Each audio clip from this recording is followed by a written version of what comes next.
Picture this: you're standing in a crowded room, always ready to help, always smiling, always that nice guy. You give of your time, your emotions, and your energy, expecting the world to reciprocate. But when silence falls, you're left alone, feeling used and empty. You wonder, why, if I'm so kind to people, do I feel so weak? I'm here to open your eyes to the dark truth. What you call kindness is actually your most effective self-destruct mechanism. Everything you've been told about morality, about turning the other cheek, and selfless service is a lie designed to make you predictable and controllable. Your mind is trapped in a false virtue. We'll bust the biggest myth: kindness isn't virtue unless you have a choice to be cruel. If you're kind because you can't fight back, you're no saint. You're simply a victim who's made a brand out of their cowardice. True psychology of power lies in the ability to cause harm but the conscious choice not to. If you're kind because you're afraid of conflict, your kindness is worthless. Insight 1: Transactional emptiness. You think your help is an investment in future relationships. You believe in an invisible social contract: I'll do this for you, and you'll help me someday. But the other person's brain works differently. When you give too much too easily, the value of your efforts drops to zero in their eyes. You become a free resource, like air. And no one thanks you for breathing air. It's simply consumed. Your communication conveys to the world: my time is worthless. My boundaries are transparent. My desires are secondary. And the world agrees. Insight 2: The social servility frame. Remember how often you said yes when your gut screamed no. This isn't politeness. It's self-betrayal. Every time you compromise your values for someone else's comfort, your self-confidence dies. Your subconscious records: I'm not important. Others are more important. This is how slave habits are formed, disguised as altruism. People aren't drawn to convenient people. Attraction arises where there's friction, where there's character, and where there's a risk of rejection. Your endless compliance is poison to any passion. Insight 3: The dark side of the savior. Let's be honest, your kindness is often a means of control. You help others to feel superior or to make them indebted. Your mindset seeks security through others' obligations to you. But people hate feeling indebted. Instead of gratitude, you receive hidden aggression. You feed them from your hand and wonder why they want to bite you. The truth is, you're robbing them of responsibility for their own lives. Do you feel that bitterness? It's the disappointment that's been building for years. You look at those who take everything from life without apologies and call them bad to justify your inability to act. Your mind must go through the fire of awareness. You need to stop being good and start being valuable. Value isn't given for meritorious service to others. Value is what you convey when you respect your own interests. The transition from weakness to strength begins with the first no. No explanation. No apology. No fear of rejection. If someone leaves your life when you're no longer convenient for them, they were never in your life. They were in your pocket. Start training your brain to see hidden motives. Both yours and others. Stop being a savior for those who didn't ask for it. Your energy is currency. Stop handing it out to passers-by on the street.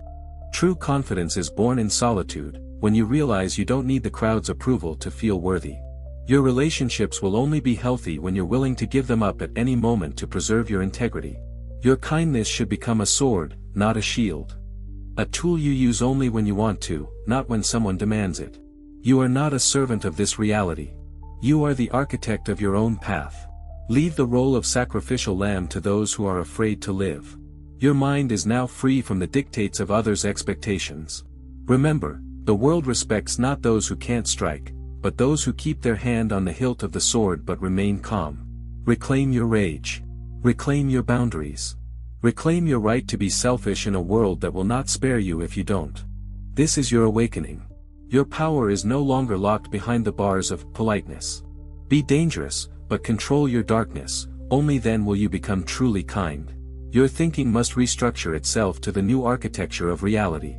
Understand, when you put others' needs above your own, you're not just helping, you're creating a power imbalance.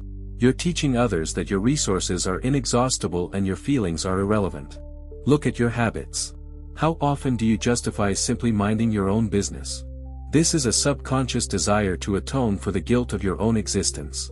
Your mind seeks forgiveness where it shouldn't be. Insight 4: the aesthetics of refusal. Strong personalities are attractive not because they do everything for everyone, but because their yes is a rare and precious currency. If you're always available, you're devalued. Remember the moment someone harshly told you no.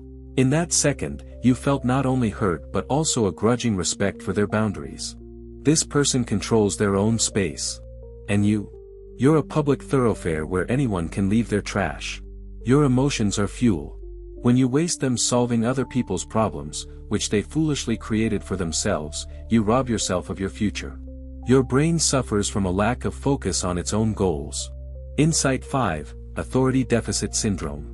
Kindness without fangs is perceived as a weakness on a biological level. Deep down, people despise those they can manipulate.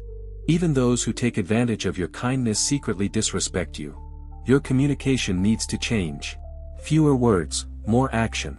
Stop explaining why you can't help. Your time is your property. You don't have to account to the tax office for other people's expectations. Look at your relationships.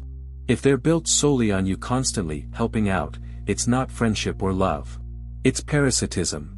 You feed the parasites with your life force and wonder why you're constantly sick and tired. The true psychology of power begins within.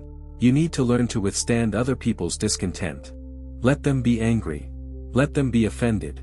Your job is to remain steadfast in the center of this storm.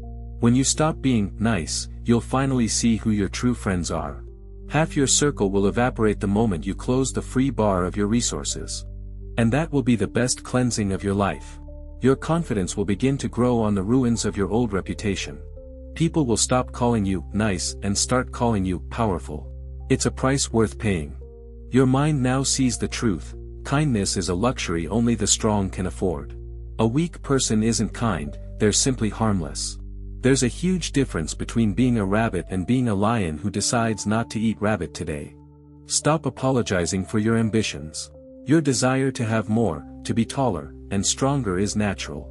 Slave morality tries to convince you that ambition is bad, so you'll stay in the stable with everyone else. Your brain will begin to operate at a higher frequency when you stop wasting cycles thinking about how not to offend your neighbor with your success. Every no you say to an unworthy person is a brick in the foundation of your inner castle. Build it strong. Build it high. This dark truth will free you from the shackles of social approval. You are no longer an actor on the stage of other people's lives. You are the director of your own film, where you play the leading role, not the supporting one. The transformation will be painful. Your old habits will drag you back to comfortable slavery. But remember that empty feeling the last time you caved in to someone else. Do you want to live like this your whole life? Become the architect of your boundaries. Let them be as sharp as a razor blade. Anyone who wants to enter your world must do so on your terms. Your strength lies in your ability to be independent. In your ability to leave. In your ability to remain true to yourself, even when the whole world demands you surrender. The world gives nothing to those who ask politely, it gives everything to those who take with cold calm. Remember this. Your new life begins not with a smile, but with clenched teeth and a firm gaze. Now go and take what is rightfully yours.